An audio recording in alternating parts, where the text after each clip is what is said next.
একটি ভিডিও মাত্র কয়েক সেকেন্ডে, उठ जाओ भाई, उठ जाओ प्लीज। আর এই ভিডিওই বদলে দিল তরুণীর জীবন।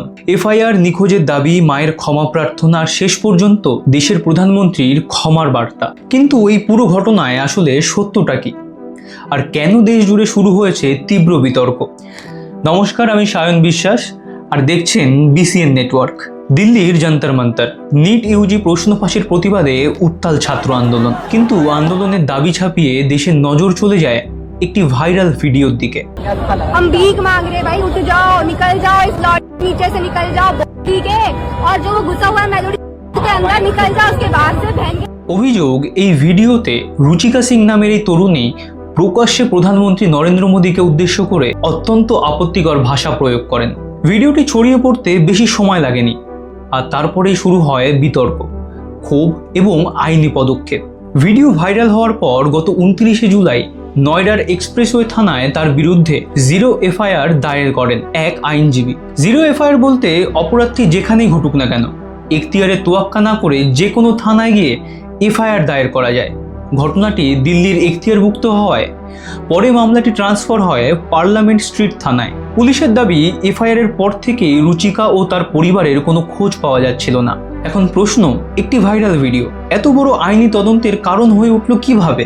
এক পক্ষের দাবি, আইনের চোখে কেউ বড় নয়, অন্য পক্ষের বক্তব্য, অপমানজনক মন্তব্য অবশ্যই নিন্দনীয়, কিন্তু শুধুমাত্র বক্তব্যের জন্য ফৌজদারি মামলা, তা নিয়ে প্রশ্ন তোলা যেতেই পারে। সোশ্যাল মিডিয়াতেও মতভেদ স্পষ্ট, দেশ যেন দুই ভাগে বিভক্ত। তারপর আসে ঘটনার নতুন মোড়।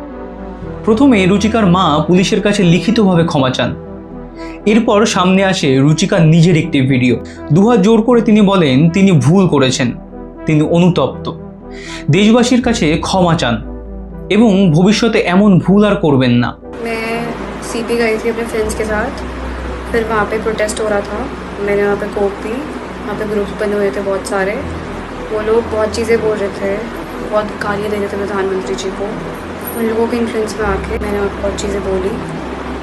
मैं भी मात्र 15 साल की हूँ, मैंने जो करा वो माफ़ी के लायक नहीं था और आखिरी गलती होगी, इसके बाद मैं ऐसा कुछ नहीं करूँगी। রুচিকা দাবি করেন তার বয়স মাত্র 15 বছর, অথচ এফআইআর এবং পুলিশি সূত্র অনুযায়ী তার আনুমানিক বয়স 25 বছর। এই দুই তথ্যের মধ্যে কোনটি সত্য, এই প্রশ্নের উত্তর এখনও স্পষ্ট নয়।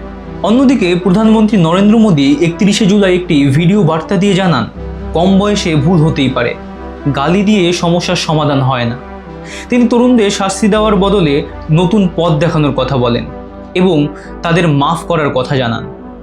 ये गुमराह बच्चे हैं, उनको राह दिखाना हमारा काम है। उनको सजा देना, अदालतों के चक्कर कटवाना, समाज में उनको प्रताड़ित करना, इससे हम परिस्थितियां नहीं बदल पाएंगे। তবে একটি বিষয় পরিষ্কার, এই ভিডিও বার্তায় প্রধানমন্ত্রী কোথাও সরাসরি রুচিকা সিং এর নাম উল্লেখ করেননি। তার বক্তব্য ছিল একটি বৃহত্তর প্রেক্ষাপটে। এখনো পর্যন্ত রুচিকা সিংকে গ্রেপ্তার করা হয়নি, তদন্ত চলছে। ভাইরাল ভিডিও এবং অন্যান্য তথ্য খতিয়ে দেখেই পরবর্তী সিদ্ধান্ত নেবে দিল্লি পুলিশ। সোশ্যাল মিডিয়ায় উস্কানি ও আবেগ কিভাবে এক আইনি জটিলতা তৈরি করতে পারে, এই ঘটনা তারই বড় প্রমাণ।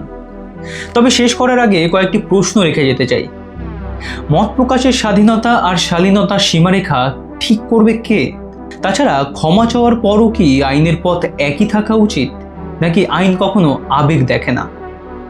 আর প্রধানমন্ত্রী যখন ক্ষমার কথা বললেন, তখন সমাজেরও কি উচিত ক্ষমা করা?